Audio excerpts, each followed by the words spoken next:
Hi guys, welcome back to my channel. If you're new and you like to hear about opinions, reviews, and analyses on films, books, and TV shows, be sure to hit that subscribe button for more content from me. Now that I'm finally free from the shackles of academia, I've gotten around to working on my TBR list.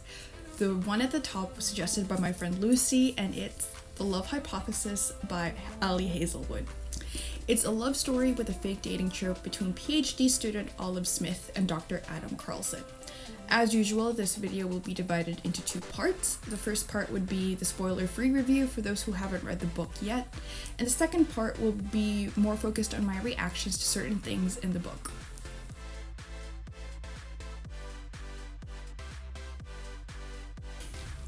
Let's begin with the spoiler-free review. This book was really well written, I loved it a lot. The POV is consistently written in third person limited, following Olive's thoughts but in a third person style, which is my favorite. Is it a little cliche? Sure, but it's so cute. I had to take a break a few times because the fluff in this book was just off the charts. It's a love story that makes you melt.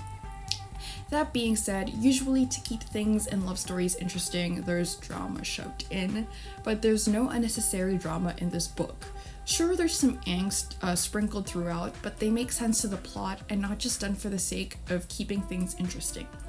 The character development and relationship development was captivating enough to keep me hooked, and I never once found it boring. There are quite a few tropes going on in this book. Fake dating, grumpy and sunshine, as well as idiots in love. Each of them were executed really well, and I really fell in love with Olive and Adam's dynamic in the book. That being said, I should say that this book is more adult than YA, since the characters are in their mid-20s to early 30s. I haven't really read many books lately that are about people in that age range, since I usually stick to YA, but they were well written, and also Olive's thoughts regarding academia and the student life, super relatable. So like I've said, this book is set in an academic setting, specifically a STEM PhD program in Stanford. At first, I was a little hesitant because I'm not in STEM and I was worried they would make references I wouldn't understand. But the references to sciencey things were done sparingly and done in a way that didn't make me feel dumb. The portrayal of academia as a tough environment really got to me. I just finished my undergrad and I can't even imagine doing several more years to get my master's and then my PhD. It's not really much of a spoiler, but they do discuss how rough professors can be when criticizing their students, how tough it is as a student on a budget and stuff, little things to really add to the realism. So I've got no criticisms about this book. Like I said, it's cute and entertaining and I loved it. It's not a super deep or profound story, but it's really immersive and well written.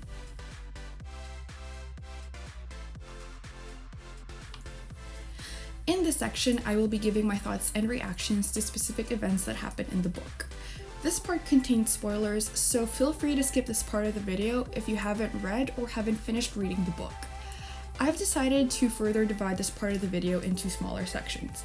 The funny moments, the "aww, I love it" moments, the moments that made me tear up, and the moments I didn't expect. So the funniest running joke throughout the entire book was that Olive had met Adam in the prologue, but because her contacts were expired, she didn't know she met him and thought that they met when she asked to kiss him in chapter 1. Most of my "aww, I love it" moments when I was reading were Adam and Olive's friends. Malcolm and Anne were incredibly sweet and supportive with her.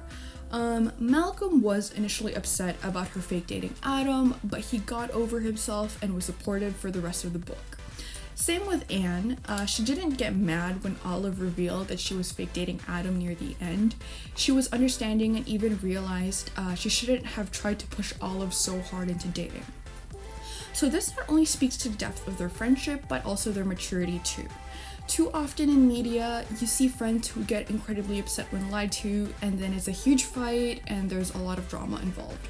But there's none of that here. Adam's one true friend, Holden, was amazing too. You can tell that he really cares about Adam, and I loved how he kept dropping truth bombs on Olive about Adam's feelings. That being said, he did warn Olive about Tom, which makes him an amazing friend to Olive. They all have their nice little fan family going on, and their support for each other is just unmatched. Now, for the moments that made me tear up. The first was when Olive was having a bit of a breakdown when she realized her feelings for Adam, and she was venting to Malcolm, only for Adam to overhear. Then she backtracked by saying it's not about him, and Adam's reaction. Like, Olive noted that he didn't even look surprised, like it never occurred to him that she would be genuinely interested in him. Oh god, I still think about that part to this day. Like, I would pay good money to read that part of the story from Adam's perspective. Another moment, well, this one made me more angry tear up than sad tear up, was Tom's assault on Olive after her talk. Like, I have never wanted to punch someone so badly before. Okay, that's a lie, I want to punch a lot of characters, but Tom is near the top because he's such a perv and a buttface, not only for trying to kiss Olive without her consent, but claiming that he would steal her research if she tried to report him and calling her mediocre. I was so ready to throw hands at him, I swear. Men like that sadly exist in the real world, and that's another reason why that part upset me a lot. And then the aftermath of this was Olive ending the fake relationship with Adam, which, wow, it hurt a lot to read. And yes, we're reading it from Olive's perspective, but Ali Hazelwood wrote the scene really well. Even though we don't know what's going on through Adam's head, you can infer based on how she described his demeanor. And that just, I needed a minute to gather my thoughts and breathe. And now for the final moment that made me tear up, but in a good way. So technically this moment happened before the end in chapter 22, but there was a moment in chapter 12 that this moment was also mentioned. So in chapter 12, Holden was telling Olive how glad he was that Adam asked her out because he's been going on and on about the amazing girl for years. But Olive didn't believe him and thought that Adam must have been talking to Holden about someone else.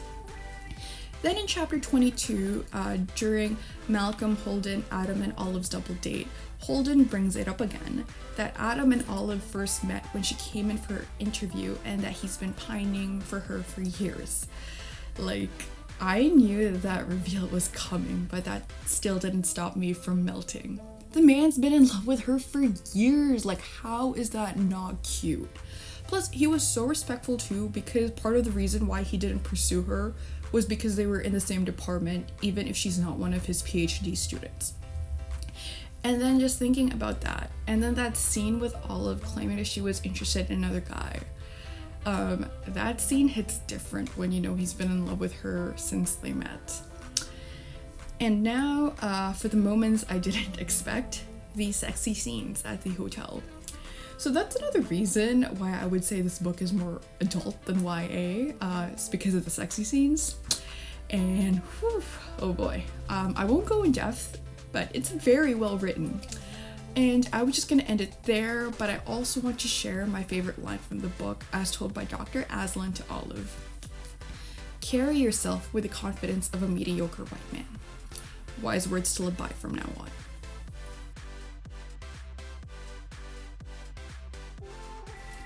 Overall, this book was just so cute and I was absolutely in love with Adam and Olive's relationship. Not only was it well written and the tropes were executed really well, but the characters and their friends were all just so cute and relatable, especially if you're a college-age reader or even older. I would definitely recommend reading this book. Apart from the things I've mentioned, it's an easy read that would make you laugh, cry, and fall in love with Adam and Olive. I'd also definitely read this book again, which is just about the highest praise you can give to a book as a reader. And that's a wrap on The Love Hypothesis. My next video is going to be up by early to mid-June, and in honor of Pride Month, it will be a video essay on Portrait of a Lady on Fire. Thank you so much for watching, and please don't forget to like, comment, or subscribe.